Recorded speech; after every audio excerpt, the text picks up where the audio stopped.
ইংরেজিতে স্পিকিং শেখার জন্য যদি আপনি অনেক দুর্বল হয়ে থাকেন তাহলে ফার্স্ট অফ অল 3টা স্টেপ ফলো করবেন। 3টা স্টেপ বলতে অ্যাকচুয়ালি আমি সহজ একটা জিনিস আপনাদেরকে বোঝাবো, সেটা হচ্ছে যে মনে করেন যে আমাদের বাক্য বলতে হয়, শব্দ দিয়ে বিভিন্ন ধরনের বাক্য তৈরি করে সেগুলো বললেই তো স্পিকিং হয়। তো এটার জন্য আমাদের যে জিনিসটা আসলে খেয়াল রাখতে হবে সেটা হচ্ছে যে ফার্স্ট অফ অল আপনি এই প্যাটার্নটা খেয়াল রাখবেন। যেমন আপনি বললেন যে আমি করি, তো আমি করি মানে কোনো একটা কাজ আপনি করেন। তো এখন আমি করি বললে আসলে এটা কোন সময়কে নির্দিষ্ট করে এটা বা নির্দেশ করে, এটা কিন্তু প্রেজেন্টকে নির্দেশ করে। তো আমি বলতে চাচ্ছি আপনারা খেয়াল রাখবেন যে আমি করি আর আমি করেছিলাম, আমি করব, অর্থাৎ খুবই সহজ একটা বিষয়। প্রেজেন্ট, পাস্ট এবং ফিউচার এই তিনটাকে আপনারা ফোকাস করবেন। ফার্স্ট অফ অল যদি বেশি দুর্বল হয়ে থাকেন অর্থাৎ যে কোনো ক্ষেত্রে, ধরুন আপনি বললেন আমি পড়ি, তাহলে আপনি শিখবেন আমি পড়ি, আমি পড়েছিলাম, আমি পড়ব। ইয়েস, ঠিক একইভাবে যদি আপনি বলেন যে আমি শিখি, তাহলে আপনি এরকম শিখবেন যে আমি শিখি, আমি শিখেছিলাম, আমি শিখব। তার মানে এই ধরনের বাংলা বাক্য যেগুলো ইতিমধ্যে শেয়ার করলাম, এখান থেকে নিশ্চয়ই আপনারা বুঝতে পেরেছেন যে আমি 3টা জিনিসের প্রতি ফোকাস করতে বলতেছি, বিশেষ করে প্রেজেন্ট, পাস্ট এবং ফিউচার। খুবই কমন জিনিস, কিন্তু এইটাই হচ্ছে মূল রহস্য। বিশেষ করে যারা ইংরেজিতে খুব দুর্বল, তারা যদি ইংরেজিতে সহজে স্পিকিং করতে চান, ফার্স্ট অফ অল মোটামুটি নিজের মনোভাব প্রকাশ করতে চান, তাহলে আমি বলবো যে খুব বেশি গ্রামাটিক্যাল আইটেম আপনার শেখার প্রয়োজন নাই। অনেক জটিল শব্দ, যে শব্দগুলো মনে রাখা কঠিন, এগুলো শেখার প্রয়োজন নাই। টেন্স 3 প্রকার প্রধানত, প্রেজেন্ট, পাস্ট অ্যান্ড ফিউচার, এবং প্রত্যেকটাকে ক্লাসিফাই করলে আমরা টোটাল পাই 12 প্রকার। এই 12 প্রকার টেন্সও আমাদের এই মুহূর্তে জানার প্রয়োজন নাই। আসলে ব্যাপারটা বোধহয় এবার ক্লিয়ার হয়েছেন, ঠিক আছে? তাহলে এই 3টা প্যাটার্নে আপনারা কাজ করবেন। সাচ অ্যাজ আমি বললাম আমি করি, ওই বাক্যটাই প্রথমে যেটা বলেছিলাম। তো আমি করি বললে আপনি কি বলবেন? নিশ্চয়ই আপনি বলবেন আই ডু। তাহলে বলুন আমি করেছিলাম, এটা নিশ্চয়ই বলবেন আই ডিড। এবং এবার যদি বলুন আমি করব, তাহলে নিশ্চয়ই আপনি বলবেন আই উইল ডু। তাহলে আমি করি, আই ডু, আমি করেছিলাম, আই ডিড, আর আমি করব, আই উইল ডু। অর্থাৎ বুঝতে পারছেন ফিউচারের শেষের যেটা, ওই বাক্যটাতে আমরা সাবজেক্টিভ পরে কিন্তু উইল ব্যবহার করছি।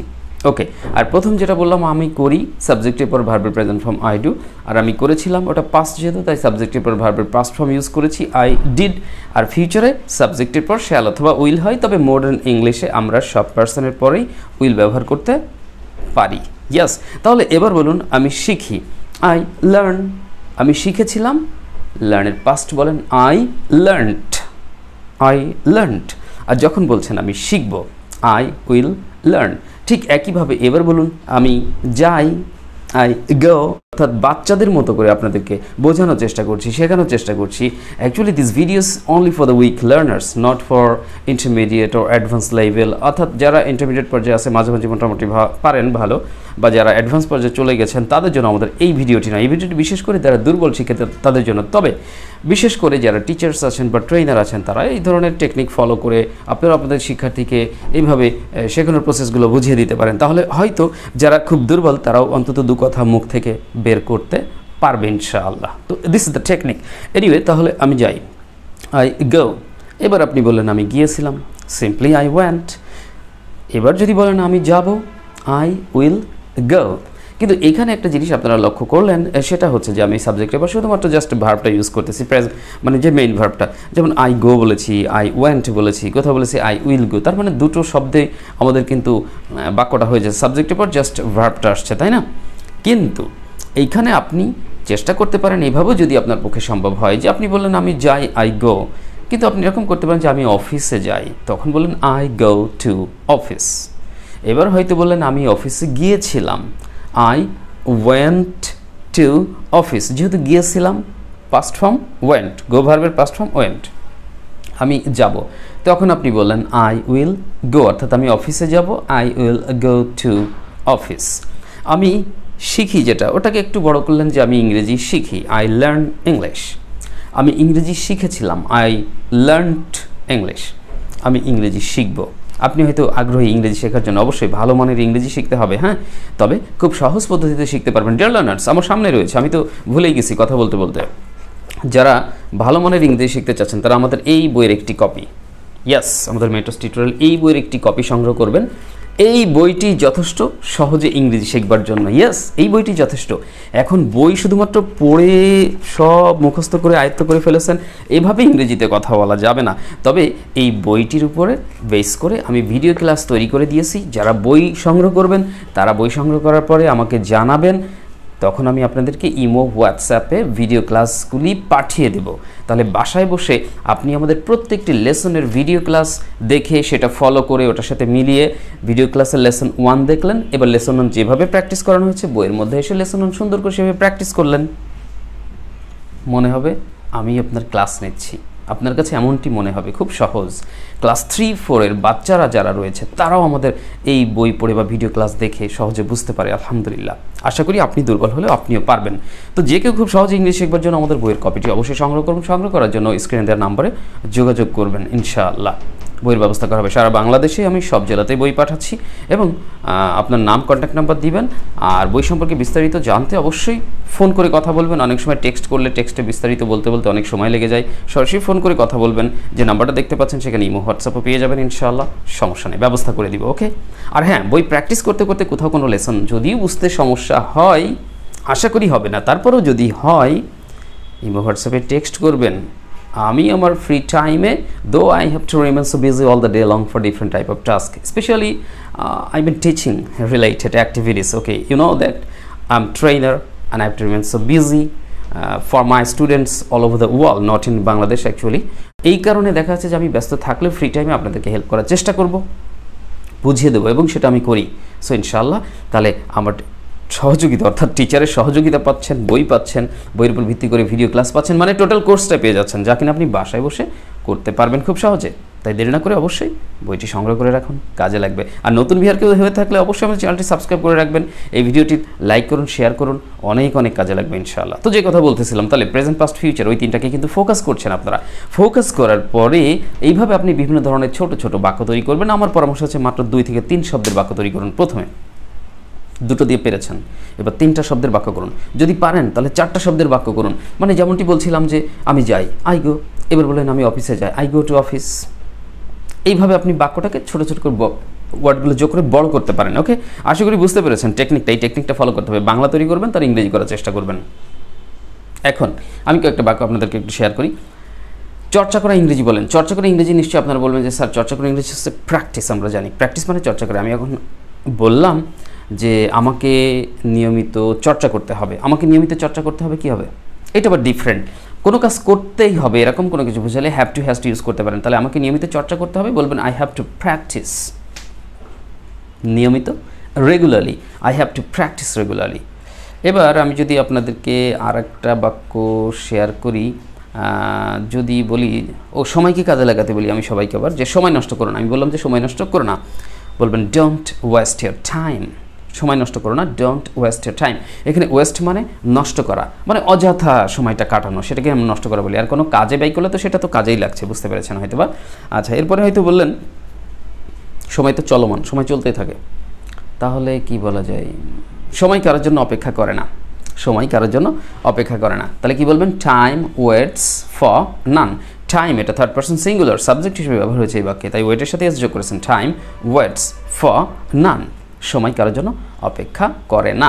তারপরে যদি আপনি এরকম বলেন যে সময় যখন চলে যায় তখন সে কি ফিরে আসে? এটা ফিরে আসেন। সময় কখনো ফিরে আসে না, কি বলবেন? Time never comes back. Time never comes back, time never comes back, সময় কখনো ফিরে আসে না। খুবই সহজ সহজ কথা কিন্তু আমি আপনাদেরকে বলছি।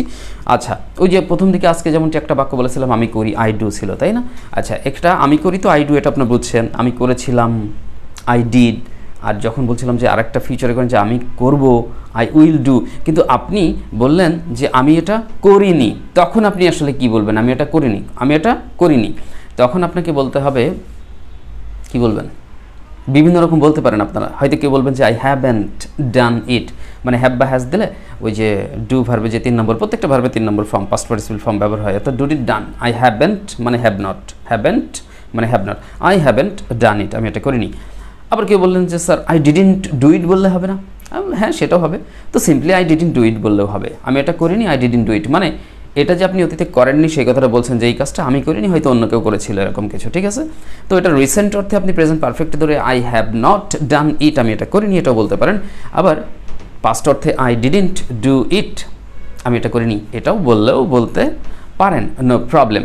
এবার যদি আমি বলি যে আপনি এরকম একটা বাক্য বলেন যে সে এটা দেখেনি, আচ্ছা তার আগে বলুন সে এটা দেখেছে, সেটা দেখেছে, এটাকে রিসেন্ট ধরতে পারেন প্রেজেন্ট পারফেক্টে। প্রেজেন্ট পারফেক্ট টেন্সের সম্পর্কে আপনার যদি ধারণা থেকে থাকে তাহলে হ্যাভ বা হ্যাজ, জানেন সাবজেক্টে পরে হ্যাভ বা হ্যাজ আনতে হয়, এটা হয়তো আপনার জানা আছে। তাহলে সে এটা দেখেছে, he has seen it, he has seen ইট। যখন নেগেটিভ করছেন সে এটা দেখেনি, হি হ্যাজেন্ট সিন ইট। এই যে দেখুন আমি কিন্তু প্রেজেন্ট পারফেক্ট টেন্সের ব্যাপারে এখানে কয়েকটা বাক্য বলেছি, বাট আমি আপনাদের সবাইকে দুর্বল শিক্ষার্থী হিসেবে পরামর্শ দিয়েছি যে শেখার শুরুতে অন্তত প্রেজেন্ট, পাস্ট আর ফিউচার, ওই যে মেইন যে তিনটা, ঠিক আছে, ওর ক্লাসিফিকেশনে যাওয়ার দরকার নেই। যেমন আমি একটু আগে একটা ক্লাসিফিকেশনের কথা আলোচনা করছি, সেটা কি ছিল প্রেজেন্ট পারফেক্ট, এটাই যাওয়ার দরকার নাই। প্রেজেন্ট, পাস্ট আর ফিউচার এইগুলো নিয়ে প্র্যাকটিস করেন, বাট আমি এক্সট্রা কিছু সেন্টেন্স শেয়ার করতেছি, এই কারণে ভিন্ন ভিন্ন টেন্স হয়তো ভিতরে চলে আসছে, সেগুলোও কিছু কিছু শিখবেন, যতটুকু মনে রাখতে পারলেন সেটা আপনার জন্য বেনিফিট। তো আপনি যদি বলেন যে হ্যাঁ সেটা দেখেনি, তাহলে কি বলবেন? সেটা দেখেনি বলবেন হি হ্যাজ নট সিন ইট, অর্থাৎ বলবেন he hasn't scene it, he hasn't scene ইট বলবেন, হি হ্যাজেন্ট সিন ইট, সেটা দেখেনি। ওকে, এরপর যদি আমি আরেকটা বাক্য দিই, যে আমার লেসন প্ল্যান থেকে দিই আমি, তুমি কি এটা জানতে, কোন টেন্সে পড়ছে? তুমি কি এটা জানতে? আচ্ছা যদি আপনি বলেন যে আমি এটা জানতাম, আগের কথা না, আগের কথা মানে কি পাস্ট, তাহলে আমি এটা জানতাম নিশ্চয়ই আপনি আই নো ইট বলতেন না, তার মানে তো আমি এটা জানি। আপনি বলছেন আমি জানতাম, তার নোর past knew, I knew it, I knew বা নিউ দুটোই উচ্চারণ করা যায়, নিউ হচ্ছে আমেরিকান মতো, আর নিউ যেটা আমরা বলে থাকি ব্রিটিশ উচ্চারণ হয়। তো আপনি বললেন যে আই নিউ ইট, অনেকেই বেশি অনেকের কাছে পরিচিত knew, I knew it, I knew it, আমি এটা জানতাম। কিন্তু আমাদের বাক্যটা আমার লেসন প্ল্যান থেকে আমি বলেছি যে প্রশ্নটা ছিল তুমি কি এটা জানতে,